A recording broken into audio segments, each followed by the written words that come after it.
తెలంగాణ ఆంధ్రప్రదేశ్ రాష్ట్రాలు కృష్ణా జలాల కోసం రోజు కొట్లాడుకుంటూనే ఉన్నాయి. నెలకో వారానికి ఒకసారి కృష్ణా రివర్ మేనేజ్మెంట్ బోర్డు దగ్గర ఈ పంచాయతీ సాగుతూనే ఉన్నది. ఎందుకంటే రెండు రాష్ట్రాల దృష్టి కూడా ఇప్పుడు కృష్ణా జలాల మీదనే ఉన్నాయి. ఇదిలా ఉండగా తమిళనాడు, కర్ణాటక రాష్ట్రాలు ఇప్పుడు గోదావరి జలాల మీద కన్నేశాయి.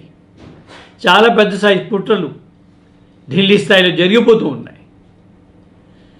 ఫిబ్రవరి 10వ తారీఖున కేంద్ర జలశక్తి శాఖ సహాయ మంత్రి రతన్ కటారియా ఒక కీలక ప్రకటన చేశారు. గోదావరి, కృష్ణా, పెన్నా, కావేరీ నదుల అనుసంధానం చేస్తూ ఒక ప్రాజెక్ట్ని ఆయన ప్రకటించారు. అంత మాత్రమే కాదు, ఆ ప్రాజెక్ట్ తాలూకు draft detail project report DPR అంటాం, అది కూడా సిద్ధమైపోయిందని చెప్పారు. ప్రాజెక్ట్ అంచనా వ్యయాన్ని కూడా అప్పుడే లెక్కలు కట్టేశారు. 2018-19 ధరల ప్రకారం ఈ ప్రాజెక్టుకు 60,361 కోట్ల రూపాయలు ఖర్చు అవుతుందని కూడా అంచనా వేశారు. అంటే ఫైల్ చాలా చకచకా సాగిపోతున్నాయి ఢిల్లీలో గోదావరి నీళ్ళని తీసుకెళ్ళడం కోసం. 247 టీఎంసీల నీళ్ళని తీసుకుని వెళ్తున్నట్టుగా మంత్రి రాజ్యసభలో ప్రకటించారు. విచిత్రంగా 10 రోజులు 15 రోజులు గడవక ముందే నితిన్ గడ్కరీ, ఉపరితల రవాణా శాఖ మంత్రి, మనకు బీజేపీకి పాత అధ్యక్షుడు కూడా ఆయన, పాండిచేరిలో మాట్లాడుతూ గోదావరి నది నుండి ఇచ్చంపల్లి దగ్గర 1100 టీఎంసీలను డ్రా చేస్తామని ప్రకటించారు. 247 టీఎంసీలని రాజ్యసభలో ఒక మంత్రి చెప్పారు. 1100 టీఎంసీలని ఇంకొక మంత్రి పాండిచేరిలో ప్రకటించారు. ఇంకెంత డ్రా చేయాలనుకుంటారో మనకు తెలియదు. ఈ స్థాయిలో పొరుగు రాష్ట్రాలు రాజకీయం నడుపుతున్నాయి. మనకున్నటువంటి ఇబ్బంది ఏమిటంటే తెలంగాణ ప్రభుత్వానికి కేంద్ర ప్రభుత్వంతో సత్సంబంధాలు లేవు. ఏదో కరోనా అట్లాంటి సందర్భాలలో కలిసినట్టుగా ఉన్నప్పటికీ అనేక విషయాలలో, ముఖ్యంగా ఆర్థిక విషయాలలో, బడ్జెట్ విషయాలలో తెలంగాణకు కేంద్రం మధ్యన ఒక వార్ నడుస్తున్నది. అప్పుడప్పుడు బాహాటంగాను, అప్పుడప్పుడు రహస్యంగాను ఒక వార్ నడుస్తున్నది. ఆంధ్రప్రదేశ్ పరిస్థితి కూడా అంతే. జగన్ మోడీ గారికి ఎంత దగ్గర అవ్వాలనుకున్నప్పుడు కూడాను వాళ్ళు జగన్ని విశ్వాసంలోకి తీసుకోవడం లేదు. సో దీని అర్థం ఏంటంటే ఇటు తెలంగాణ కానీ అటు ఆంధ్రప్రదేశ్ కానీ కేంద్రం మీద తమ ప్రభావాన్ని వేసే పరిస్థితులు లేరు ఇవాళ.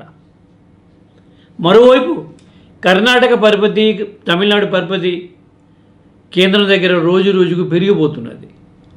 దక్షిణాది రాష్ట్రాల్లో కర్ణాటక తమ ముద్దు బిడ్డని కేంద్ర ప్రభుత్వం భావిస్తున్నది. బీజేపీ పెద్దలు భావిస్తున్నారు. వాళ్లకు తెలంగాణలో కానీ ఆంధ్రప్రదేశ్లో కానీ బలపడే అవకాశాలు తక్కువని కూడా అర్థమైపోయి వారికి అన్ని ఇప్పుడు తమిళనాడు మీద ఉన్నది.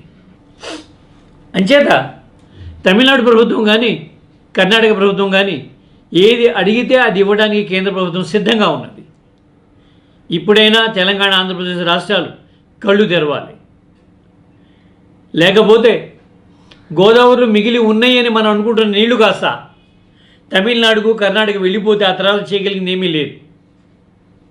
నీటిపారుదల ప్రాజెక్టుల విషయంలో మనం ఇప్పుడు 10 ఏళ్ళు 15 ఏళ్ళు కాదు ఆలోచించాల్సింది, 100 ఏళ్ళు ఆలోచించాలి.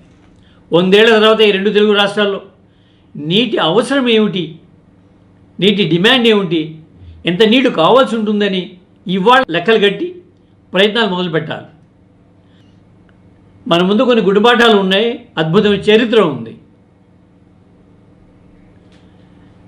1563లో హుస్సేన్ సాగర్ కట్టారు హైదరాబాద్లో. 1852లో ధవళేశ్వరం ఆనకట్ట కట్టారు. 1855లో విజయవాడ ఆనకట్ట కట్టారు. 1871లో కేసీ కెనాల్ కట్టారు. 1920లో ఉస్మాన్ సాగర్ని, 1927లో హిమాయత్ సాగర్ని కట్టారు. వాళ్ళ దృష్టిని ఆలోచించండి ఒకసారి. ఆనాటి హైదరాబాద్ జనాభా ఎంత? ఇవాళ జనాభాలో 10వ వంతు కూడా లేదు. ఆ రోజు హైదరాబాద్ జనాభా 10వ వంతు కాదు, 20వ వంతు కూడా లేదు. 100 ఏళ్ల హైదరాబాద్ని వాళ్ళు దృష్టిలో పెట్టుకొని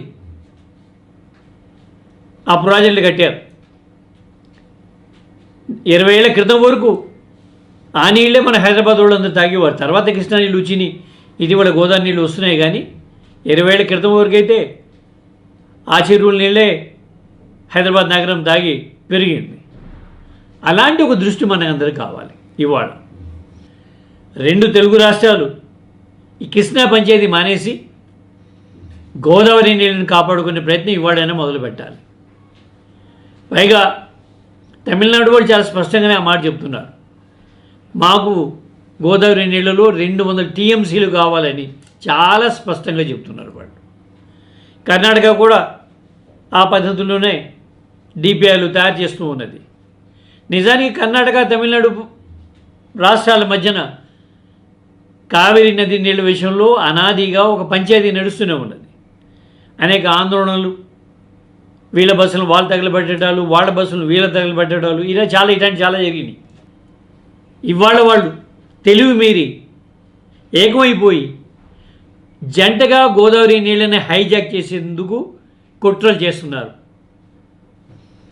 2 తెలుగు రాష్ట్రాల ప్రజలు, ప్రభుత్వాలు కళ్ళు తెరవాల్సిన సందర్భం ఇది. ఆలస్యం అయితే మనకు ఆ గోదావరి నీళ్లు కూడా దక్కదు.